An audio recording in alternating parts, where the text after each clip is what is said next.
شهر رمضان الذي أنزل فيه القرآن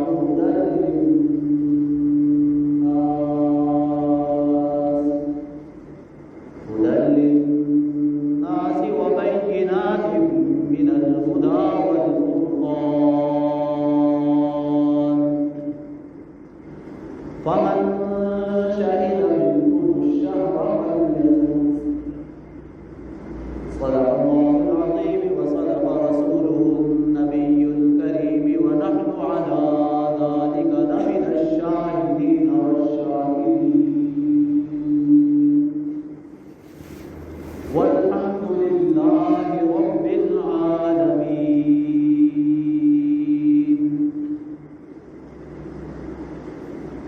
محترم سامعین کرام، رمضان المبارک کا دوسرا جمعہ المبارک ہے. یہ وہ مہمان ہے جو اللہ کی طرف سے ہمارے پاس آیا ہے. گزشتہ جمعے میں نے آپ حضرات کے سامنے قرآن کی اور رمضان کی آپس میں کیا نسبت ہے وہ بتلائی، اور اس چیز پر بھی میں نے آپ کے سامنے بات کی کہ رمضان المبارک کو جو اتنی فضیلت ملی کہ جو حرمت کے مہینے ہیں اس میں بھی اس مہینے کا انتظار کیا جا رہا ہے، اور صرف عام لوگ ہی انتظار نہیں کر رہے بلکہ سرور دو جہاں محمد رسول اللہ صلی اللہ علیہ وسلم بھی انتظار کرتے ہوئے دکھائی دیتے ہیں. رمضان المبارک کو اتنی بڑی فضیلت کس وجہ سے ملی؟ وہ وجہ میرے بھائیوں میں نے قرآن کی روشنی میں آپ کے سامنے رکھی. قرآن یہ بتاتا ہے کہ رمضان المبارک وہ مہینہ ہے جس کے اندر قرآن اتارا گیا ہے. شہر رمضان الذی انزل فیہ القرآن، کہ رمضان المبارک وہ مہینہ ہے جس کے اندر قرآن پاک کو اتارا گیا ہے. یہ وہ نسبت ہے قرآن کی رمضان کے ساتھ جو قیامت تک بھی رمضان المبارک سے کوئی جدا نہیں کر سکتا.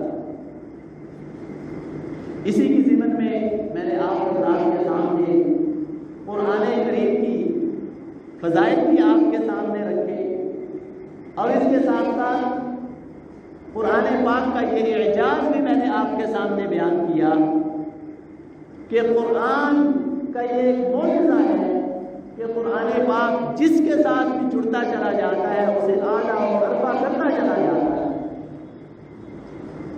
وہ چاہے پھر کوئی کاغذ ہو، یا وہ کوئی کپڑا ہو، یا وہ صفائی ہو، حتیٰ کہ کوئی انسان بھی ہے جب وہ اپنے سینے کے اندر قرآن پاک کو بٹھا لیتا ہے وہ انسان دوسرے انسانوں سے اعلیٰ اور افضل ہو جاتا ہے. اس کی ہم جو ہے قدر کرتے ہیں، اس کی عزت کرتے ہیں. وہ میرے بھائیوں ہم خود نہیں کرتے بلکہ اللہ رب العزت کی طرف سے کروائی جاتی. یہ اعجاز ہے قرآن کریم کا. یہی قرآن جب رمضان المبارک کے ساتھ جڑتا ہے تو رمضان المبارک کو بھی تمام مہینوں کا سردار بنا دیتا ہے. اور اللہ رب العزت کی طرف سے رمضان المبارک کے اندر رحمتیں برکتیں اڈیل دی گئی ہیں. اور رمضان المبارک کی جس رات کو قرآن پاک اتارا گیا وہ رات تمام راتوں سے افضل بنا دی گئی. اللہ رب العزت قرآن میں فرماتے ہیں انا انزلناہ فی لیلۃ القدر، کہ لیلۃ القدر کے اندر ہم نے قرآن پاک کو نازل کیا ہے. آگے فرماتے ہیں خیر من الف شہر، کہ یہ وہ رات ہے جو 1000 مہینوں سے بھی افضل رات ہے. اس رات کو فضیلت، اس مہینے کو فضیلت قرآن پاک کی وجہ سے ملی ہے میرے بھائی. اور اس چیز کا انسان کیسے شکریہ ادا کرے اس کا بھی اللہ رب العزت نے اسی آیت میں بتلایا کہ فمن شہد منکم الشہر فلیصم، کہ تم میں سے جو بھی اس مہینے کو پائے اس پر لازم ہے، اس پر ضروری ہے، اس پر فرض کر دیا گیا ہے کہ وہ اس مہینے میں روزہ رکھے۔ اصل میں تو میرے بھائیوں یہ روزے فرض کیے گئے ہیں، لیکن اس کے پیچھے وجہ کیا ہے؟ یہ اصل میں تشکر ہے قرآن کریم کے نزول کا میرے بھائی۔ اور پھر روزے کو بھی اللہ رب العزت نے وہ مقام عطا فرمایا کہ حدیث مبارکہ میں آتا ہے، پیارے آقا صلی اللہ علیہ وسلم نے ارشاد فرمایا الصوم لی وانا اجزا بہ، کہ اللہ رب العزت فرماتے ہیں روزہ تو میرے لیے ہے اور میں خود ہی اس کی جزا ہوں۔ کہ یہ روزہ ایک ایسی عبادت ہے جس میں اللہ رب العزت یہ بتانا چاہتے ہیں کہ جو اللہ رب العزت کی صفت ہے وہ انسانوں کے اندر ہوگا رہا۔ اللہ رب العزت کی میرے بھائیوں صرف اور صرف یہ ایک صرف اللہ رب العزت کی صفت ہے کہ وہ ذات نہ کچھ کھاتی ہے نہ کچھ پیتی ہے۔ یہ صفت اللہ رب العزت اپنے بندوں میں اتار دیتے ہیں۔ جب بندے اس حکم کو پورا کرتے ہیں تو اللہ رب العزت کے وہ محبوب بن جاتے ہیں۔ حدیث مبارکہ میں آتا ہے جب انسان روزہ رکھتا ہے تو روزہ دار کو اللہ رب العزت کی طرف سے 5 انعامات عطا کیے جاتے ہیں۔ ان میں سب سے پہلا انعام وہ یہ کہ جب انسان بھوکا پیاسا رہتا ہے، معدے کے خالی ہونے کی وجہ سے شام کے وقت انسان کے منہ سے معدے کے خالی ہونے کی وجہ سے بو آنے لگتی ہے، تو اللہ رب العزت فرماتے ہیں کہ روزہ دار کی جو یہ بو ہے مجھے مشک و عنبر سے بھی زیادہ قیمتی ہے، مشک و عنبر سے بھی زیادہ محبوب ہے یہ میرے بھائیوں ایک روزہ دار کے منہ سے جو بو آتی ہے۔ یہ کیا ہے کہ اللہ رب العزت جب محبوب بناتے ہیں میرے بھائیوں تو محبوب کی ہر جو ہے ادا اس کی پسند آنی شروع ہو جاتی ہے۔ علماء فرماتے ہیں اس سے مراد یہ ہے کہ قیامت کے دن مشک و عنبر کے اس بو کے جو ہے میرے بھائیوں مشک و عنبر سے بھی زیادہ اس بو کے بقدر نیکیاں اس کے اعمال میں ڈال دی جاتی ہیں روزے دار کی۔ جب اس کا نامہ اعمال تولا جائے گا تو یہ بو بھی اس کے اندر تولی جائے گی اور مشک و عنبر سے بھی زیادہ میرے بھائیوں اس کے اندر اس کے بقدر نیکیاں دی جائیں گی انسان کو۔ اور ایک اور قول یہ ہے کہ قیامت کے دن اللہ رب العزت انسان کو جنت کی خوشبو اس کے بدلے عطا فرمائیں گے۔ ایک اور بہت پیاری بات جو ہے علماء اکرام نے لکھی وہ یہ کہ جب انسان روزہ رکھتا ہے، روزہ رکھنے کی وجہ سے وہ اللہ رب العزت کا محبوب بن جاتا ہے۔ تو جب کوئی انسان میرے بھائیوں کسی کو چاہنے لگتا ہے تو اپنے محبوب کی اسے ہر ادا پسند آنے لگ جاتی ہے۔ آج دنیا میں ہی دیکھ لیا جائے، جو کوئی کسی سے عشق کرتا ہے تو اس جس سے محبت کرتا ہے اس کی ہر ادا انسان کو بھانے لگ جاتی ہے۔ تو اسی طرح میرے بھائیوں اللہ رب العزت کو بھی جب انسان روزہ رکھتا ہے تو وہ محبوب بن جاتا ہے۔ جب انسان اللہ رب العزت کا محبوب بن جاتا ہے تو اللہ رب العزت اس کی بو جو ہے اس کو بھی پسند فرمانے لگتے ہیں۔ دوسرا انعام جو روزے دار کے اوپر کیا جاتا ہے وہ یہ کہ سمندر کی تہوں میں جو مچھلیاں ہیں میرے بھائیوں وہ بھی روزے دار کے لیے دعائیں مغفرت کرتی ہیں اور اس سے محبت کرنے لگتی ہیں۔ حدیث مبارکہ میں آتا ہے کہ اللہ رب العزت فرماتے ہیں ملائکہ اعلیٰ کے جو فرشتے ہیں انہیں اللہ رب العزت مخاطب کر کے فرماتے ہیں کہ فلاں بن فلاں نے روزہ رکھا ہوا ہے، میں اس سے پیار کرتا ہوں، میں اس سے محبت کرتا ہوں، تم بھی اس سے محبت کرو۔ وہ فرشتے جو ہیں میرے بھائیوں آسمان کے فرشتوں کو یہ اعلان سناتے ہیں کہ اللہ رب العزت کی طرف سے یہ اعلان ہے کہ فلاں بن فلاں جو ہے اس نے روزہ رکھا ہوا ہے، میرے حکم کی جو ہے بجا آوری کر رہا ہے، میں اس سے محبت کرتا ہوں، آپ لوگ بھی اس سے محبت کرو۔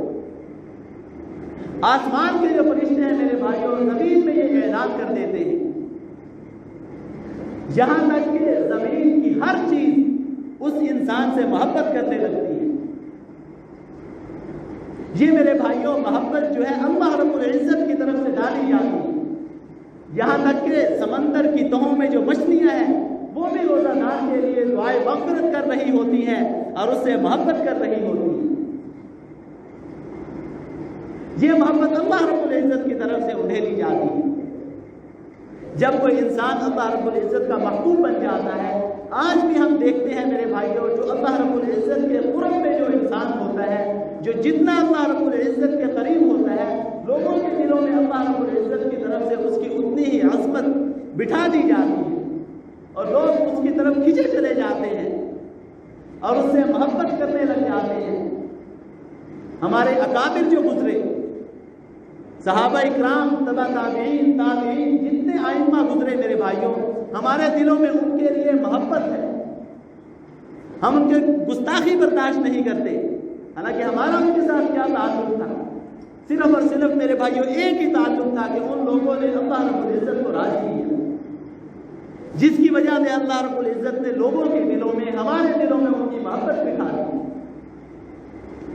اسی طرح میرے بھائیوں، جب انسان روزہ رکھتا ہے، اللہ تعالیٰ کے حکم کو پورا کرتا ہے، تو اللہ رب العزت کی طرف سے روزے دار کی جو ہے محبت لوگوں کے دلوں میں بٹھا دی جاتی ہے.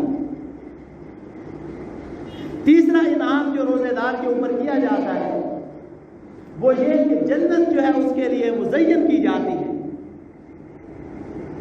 جنت پوچھتی ہے کہ اللہ مجھے کس کے لیے مزین کیا جا رہا ہے؟ تو جواب ملتا ہے کہ فلاں بن فلاں نے روزہ رکھا ہوا ہے، اس کے لیے آپ کو تیار کیا جا رہا ہے. جنت بےتابی سے سوال کرتی ہے، یا اللہ وہ میرے تک کب پہنچے گا؟ اللہ رب العزت فرماتے ہیں کہ وہ دنیا کی جلد ہی دنیا کی آزمائشوں سے، دنیا کی تنگیوں سے آزاد ہو کر وہ عنقریب آپ کے پاس پہنچنے والا ہے. جس سے یہ پتہ چلتا ہے کہ جب انسان روزے کی حالت میں ہوتا ہے، جب وہ اگر وہ فوت ہو جائے تو وہ سیدھا جنت میں جائے. جنت اس انسان کا انتظار کر رہی ہے. چوتھا انعام جو روزے دار کے لیے کیا جاتا ہے وہ یہ کہ اس کے اوپر سرکش شیاطین کو جو ہے اللہ رب العزت اس کے لیے قید فرما دیتے ہیں. اس کا اثر ہمارے سامنے ہے کہ مسجدیں ہمیں بھری ہوئی دکھائی دیتی ہیں. جب انسان روزہ رکھتا ہے، اس کا دل چاہتا ہے کہ میں عبادت کروں، اس کا دل چاہتا ہے میں قرآن پاک کی تلاوت کروں، اس کا دل چاہتا ہے کہ میں زیادہ سے زیادہ نوافل پڑھوں، زیادہ سے زیادہ تسبیحات کروں. یہ اللہ رب العزت کی طرف سے ہوتا ہے میرے بھائیوں کہ انسان جو شیطان ہے اس کے اوپر حملہ آور نہیں ہوتا. اور اسی طرح پانچواں جو انعام جو ہے اللہ رب العزت کی طرف سے کیا جاتا ہے روزے دار کے اوپر وہ یہ کہ صبح و شام میں ایک دعا ایسی ہے کہ اللہ رب العزت روزے دار کو ضرور قبول فرماتے ہیں. چاہے وہ سحری کے وقت میں ہو یا افطاری کے وقت میں ہو یا دن کے کسی حصے میں ہو، دن میں ایک دعا ضرور اللہ رب العزت کی طرف سے قبول کی جاتی ہے روزے دار. اس لیے میرے بھائیوں سحری کا ضرور اہتمام کرنا چاہیے اور اس وقت نفل پڑھ کے اللہ رب العزت سے مانگنا چاہیے. سحری کا کھانا وہ کھانا ہے میرے بھائیوں جس کے اندر برکت رکھ دی گئی ہے. پیارے آقا صلی اللہ علیہ وسلم ارشاد فرماتے ہیں، ان اللہ وملائکتہ یصلون علی المتسحرین، کہ اللہ اور اس کے فرشتے سحری کھانے والوں پر ضرور پڑھتے ہیں، رحمت بھیجتے ہیں. یہ میرے بھائیوں وہی الفاظ ہیں جو درود پاک کے لیے اللہ رب العزت نے قرآن پاک میں جو ہے اتارے ہیں. یا ایھا الذین آمنوا صلوا علیہ وسلموا تسلیما، یہ مکمل آیات ہیں میرے بھائیوں. ان اللہ وملائکتہ یصلون علی النبی یا ایھا الذین آمنوا صلوا علیہ وسلموا تسلیما. یہ وہی الفاظ ہیں جو اللہ رب العزت جو ہے پیارے آقا صلی اللہ علیہ وسلم کی زبان سے ادا فرما رہے ہیں. کس کے لیے؟ سحری کھانے والوں کے لیے. علماء اکرام فرماتے ہیں اس سے مراد یہ ہے کہ وہ رحمت جو اللہ رب العزت ہر وقت ہر پورے سال میں پیارے آقا صلی اللہ علیہ وسلم پر اتار رہے ہوتے ہیں، روزے دار کے اوپر وہ رحمت جو ہے میرے بھائیوں سحری کے وقت کو اللہ رب العزت کی طرف سے اتاری جاتی ہے۔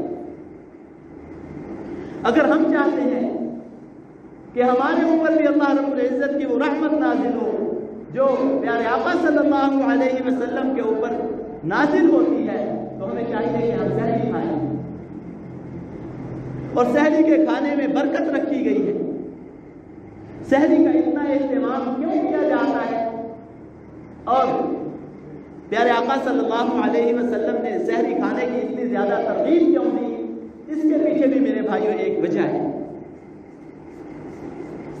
وہ یہ کہ پیارے آقا صلی اللہ علیہ وسلم نے ارشاد فرمایا کہ یہودیوں اور مجوسیوں کی یعنی عیسائیوں کی، یہود اور نصارہ کی آپ مخالفت کریں، وہ بھی روزے رکھتے ہیں، آپ بھی روزہ رکھتے ہیں، ان کے اور آپ کے روزے میں فرق جو ہے میرے بھائیوں وہ سحری کا فرق ہے۔ یہود کا جو روزہ ہوا کرتا تھا وہ افطار کے وقت کھانا کھاتے تھے اور اس کے بعد اگلی افطار تک ان کا روزہ ہوتا تھا۔ ابتدائے اسلام میں، اسلام کے اندر بھی یہی قانون تھا کہ صرف سحری کے وقت کھانا کھایا جاتا تھا، اس کے بعد پھر روزہ شروع ہو جاتا تھا۔ جو اگلے دن افطاری کے وقت کھانا کھایا جاتا تھا، جو اگلے دن افطاری کے وقت تک میرے بھائیوں پھر روزہ شروع ہو جاتا تھا، یعنی کہ دن رات میں صرف ایک مرتبہ کھانا کھایا جاتا تھا۔ چنانچہ ایک مرتبہ ایسا ہوا، ایک صحابی آئے، گھر میں تھکے ہارے تھے، لیٹ کر سو گئے، افطاری کا وقت جو تھا وہ گزر گیا۔ افطاری کا وقت جیسے ہی گزرا، اگلا روزہ شروع ہو گیا۔ جب ان کی آنکھ کھلی وہ پریشان ہو گئے کہ میں 2 دن کیسے ایسے بھوکا رہ سکتا ہوں۔ وہ پیارے آقا صلی اللہ علیہ وسلم کے پاس تشریف لے گئے اور جا کے اپنا قضیہ پیش کیا، تو اس وقت میرے بھائیوں اللہ رب العزت نے یہ حکم نازل فرمایا کہ آپ کے لیے آپ کی رات جو ہے حلال کر دی گئی ہے۔ احل لكم ليلة الصيام الرفث إلى نسائكم هن لباس لكم وأنتم لباس لهن۔ یہ پورا حکم بتلایا گیا کہ راتیں آپ کے لیے حلال کر دی گئی ہیں، آپ اس کے اندر کھا پی سکتے ہو، اپنی بیویوں کے ساتھ جماع کر سکتے ہو، یہ جب صبح صادق شروع ہو اس کے بعد آپ کا دوسرا روزہ شروع ہو جائے۔ اور اس وقت اس لیے اللہ رب العزت نے آپ صلی اللہ علیہ وسلم کی زبانی سحری کھانے کی جو ہے میرے بھائیوں ترغیب دی۔ یہ چیز ہمیں یہود و نصارہ سے میرے بھائیوں جدا کرتی ہے، ہمارے اور ان کے درمیان میں فرق کرتی ہے۔ اس لیے میرے بھائیوں سحری کا اہتمام کیا جائے۔ اور اس کے ساتھ ساتھ ایک بہت ہی اہم چیز وہ یہ کہ روزہ میرے بھائیوں صرف اس چیز کا ہی نام نہیں کہ انسان کھانے پینے اور جماع سے رک جائے، بلکہ باقی جتنے بھی کام ہیں وہ کرتا چلا جائے، ایسا ہرگز نہیں۔ حدیث مبارکہ میں آتا ہے کہ جو انسان برے کاموں سے نہیں بچتا اور نیکی کے کاموں میں نہیں لگتا تو اس کے لیے اللہ رب پیارے آقا صلی اللہ علیہ وسلم نے ارشاد فرمایا کہ بھوکا اور پیاسا رہنے کے علاوہ اسے کچھ بھی حاصل نہیں ہوا۔ ایک اور حدیث میں پیارے آقا صلی اللہ علیہ وسلم نے ارشاد فرمایا کہ روزہ ڈھال ہے جب تک انسان اس کو پھاڑ نہ دے۔ صحابہ کرام رضوان اللہ تعالی علیہ مجمعین نے پوچھا یا رسول اللہ یہ ڈھال کیسے پھٹ جاتی ہے؟ تو پیارے آقا صلی اللہ علیہ وسلم نے ارشاد فرمایا غیبت اور جھوٹ کی وجہ سے یہ ڈھال پھٹ جاتی ہے، جس سے مراد یہ ہے کہ جب انسان گناہوں میں لگا رہتا ہے تو وہ جو ڈھال ہے میرے بھائیوں کمزور سے کمزور تر ہوتی چلی جاتی ہے۔ اس سے ہمیں پتہ یہ چلتا ہے کہ صرف بھوکا اور پیاسا ہی نہیں رہنا بلکہ اس کے ساتھ ساتھ اپنے آپ کو گناہوں سے بھی بچانا ہے۔ روزے دار کو یہ چیز زیب نہیں دیتی ہے، حدیث مبارکہ میں آتا ہے کہ وہ گالی دینے والے کے ساتھ گالی دے، جب اسے گالی دی جائے وہ آگے سے جواب دے دے کہ میرا روزہ ہے۔ اور اسی طرح اپنی نظروں کی حفاظت کی جائے، جھوٹ سے بچا جائے، دھوکہ دہی سے بچا جائے، جتنے بھی گناہوں کے کام ہیں ان سے بچا جائے میرے بھائیوں۔ مجدد الفسانی رحمہ اللہ فرماتے ہیں کہ رمضان المبارک یہ ہے جو میرے بھائیوں ٹریننگ کا مہینہ ہے۔ جو انسان اس کے اندر گناہوں سے بچنے کی ٹریننگ کر لیتا ہے اور نیکیاں کرنے کی ٹریننگ کر لیتا ہے اور میرے بھائیوں پورے اہتمام کے ساتھ اس مہینے کی قدر کر لیتا ہے، اللہ رب العزت اس کے لیے پورا سال میں گناہوں سے بچنا آسان فرما دیتے ہیں۔ اللہ رب العزت سے دعا ہے کہ اللہ رب العزت ہمیں روزہ رکھنے کی اور روزے کو صحیح معنی میں ادا کرنے کی توفیق عطا فرمائے، سنتیں ادا فرمائے۔